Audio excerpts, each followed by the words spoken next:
Well, fragrant nuts, welcome back. Today I have a special treat for you. We're going to talk about a fragrance that was created back in 1948, and it is still prevalent today because it uses a very popular note of tuberose. So I have the cologne version. I had to reach in the vault for these.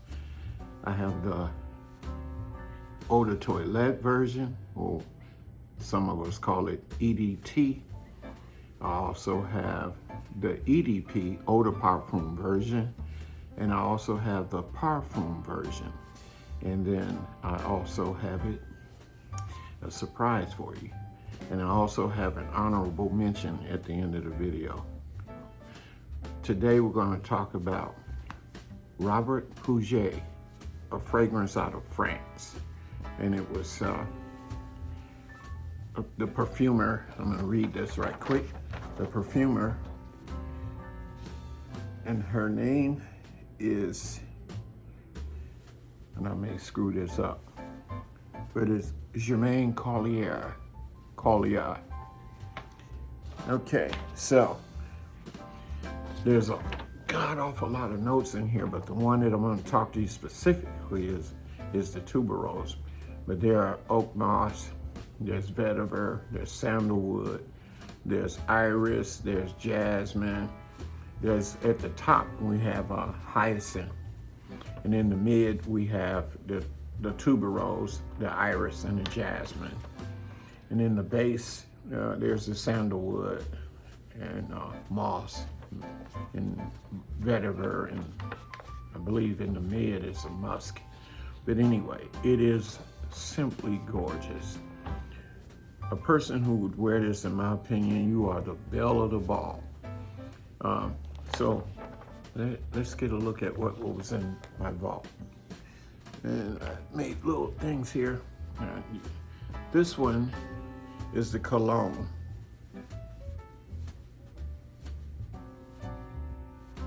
You can see you're gonna tell the difference in the color of juice. Okay, so when we talk about the different levels of it, and I'm sure that some of the notes are more prevalent in as the strength gets stronger. But in the cologne version, it's more of what I would call daytime wear. But in it's lighter, probably doesn't last, probably more fresh. Maybe the citruses might pop out more than in some of the others I'm going to mention. Okay, so without further ado, let's get to the next one. This one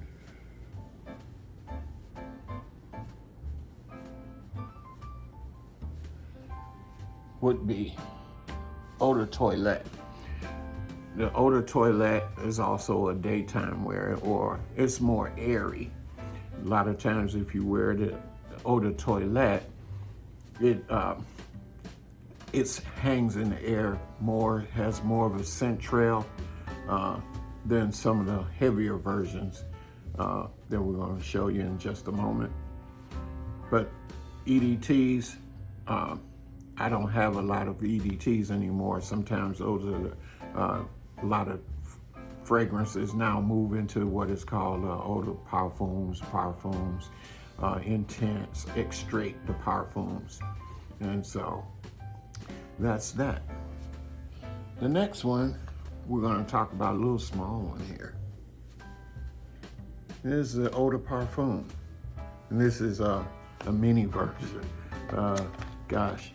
But you know, I tend to like this one. Even this, and I want to mention that if I didn't mention, this is geared to women, but smells are subjective. But this is a mini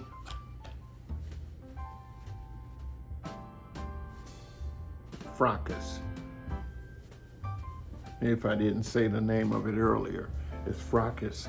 Now, this perfumer, Collier, she also, in 1944, created the famous Robert Piquet fragrance called Bandit. I'll do a review on that another time, but that's not part of the honorable mention. The next one we're going to talk about is the Pure Parfum, and you can tell the difference in the color and juice. Let's see.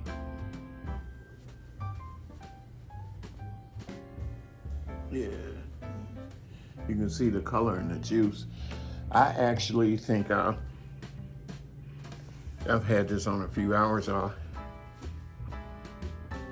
have the parfum version on here. I almost think I like the EDP better than I do the parfum. Some of the notes pop out. I'm a big fan of, I'm not even a big fan of Tuberose, but this Tuberose, like I say, is the best Tuberose even since 1948. And I have others that I'll talk about that are Tuberose that I think they're good, but this is top of the line. Okay, next we have Fracas lotion. Okay.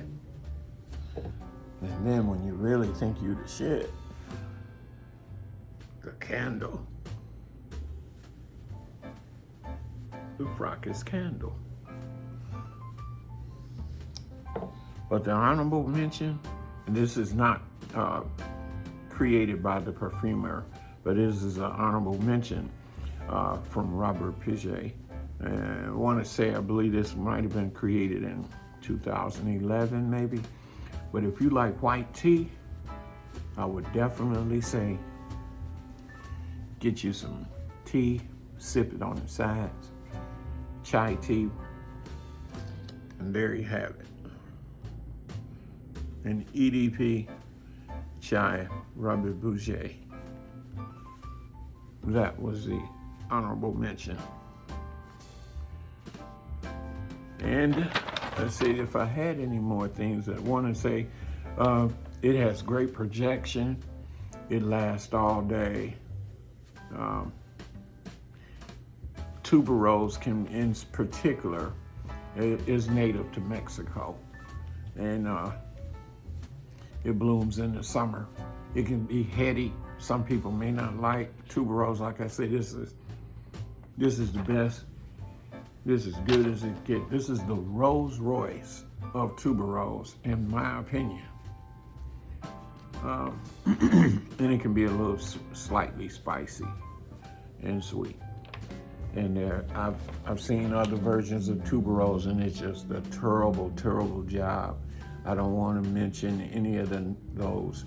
I don't want to offend anybody, because maybe their interpretation of Tuberose, the creator or the wearer. So I don't really want to do that. I'm not here to crush any of the other reviewers. We all just have one nose, two nostrils that we're smelling from. And so it's just our opinion.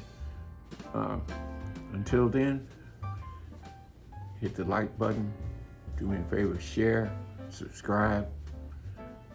Let me know if you like what I'm presenting here. Next, I will be presenting some dog fragrances. And until then, keep smelling good. I will. Bye.